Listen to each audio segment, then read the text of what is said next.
बात करें। सर मुझे बताया कि धरना दिया जा रहा है, एहतजाज यहाँ पर नमाज साहब भी कहा गया, लेकिन फिर हमें देखा कि एमपी के बहुत सारे यहाँ पर आए थे और पूरे धरने पर छा गए थे, लेकिन एमपी के आवाज़ कम है, क्या वजह है?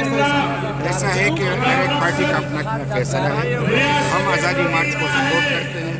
ये रहबर कमेटी जो है, मैं उसका मेंबर हुआ यहाँ पे मौजूद हूँ, क्योंकि 31 को हमने अपने लिए प्रोग्राम बनाया था, जो कि मौलाना फजल रहमान साहब ने 31 का कहा था।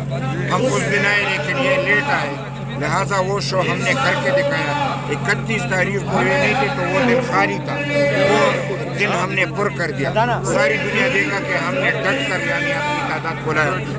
हर एक ये अब जमीयतुल इस्लाम का यानी यहाँ पे लोग हैं, तो हम ये भी कहते हैं कि लोग इनका है चार्ज, जो भी मौलाना साहब आप फैसला करेंगे हम उसके लिए इंतज़ार करेंगे।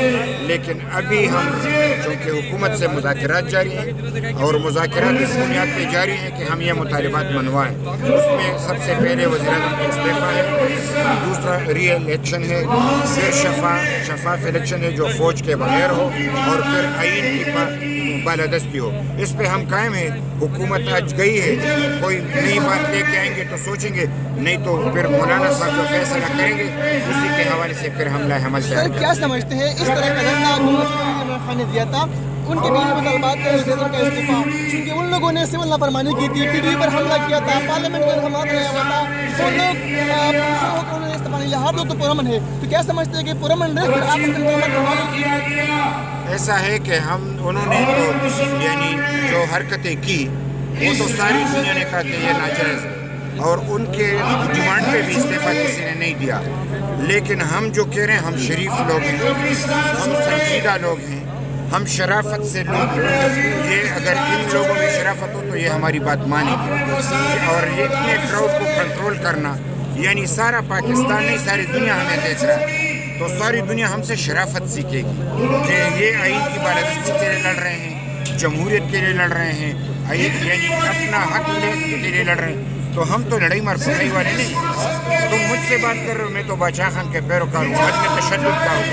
मैं तो प्यार और मोहब्बत की बात करूँगा, अमन की बात करूँगा। आपकी विसातत से इनसे कहता हूँ कि शरीफ लोगों की बात शराफत से मानो, नहीं तो ऐसे लोग आएंगे कि फिर तुम्हारी ज़ुबान में बात करेंगे तो तुम पछताओ। तो क्या समझते हैं अगर आपका धंधा मतलब मजीद बढ़ता है तो आप एमपी का काम को यहाँ पर वापस बुलाएंगे सर? आप यहाँ पर नहीं है, वापस बुलाएंगे सर? ऐसा है कि इसके बाद जो फैसला होगा तो हम अपनी पार्टी की सेंट्रल कमेटी को या थिंक टैंक को सामने रख के वो आएंगे, तो वो हमें एक गाइडलाइन देंगे, उस गाइडलाइन पे आगे चलेंगे। यानी अभी तक जो फैसले किए हैं उस पर हम बरकरार हैं। इसके बाद जो तरीक़ेकार रहेंगे तो पार्टी जो हुक्म देगी तो उस तरीके से हम इनका साथ देंगे।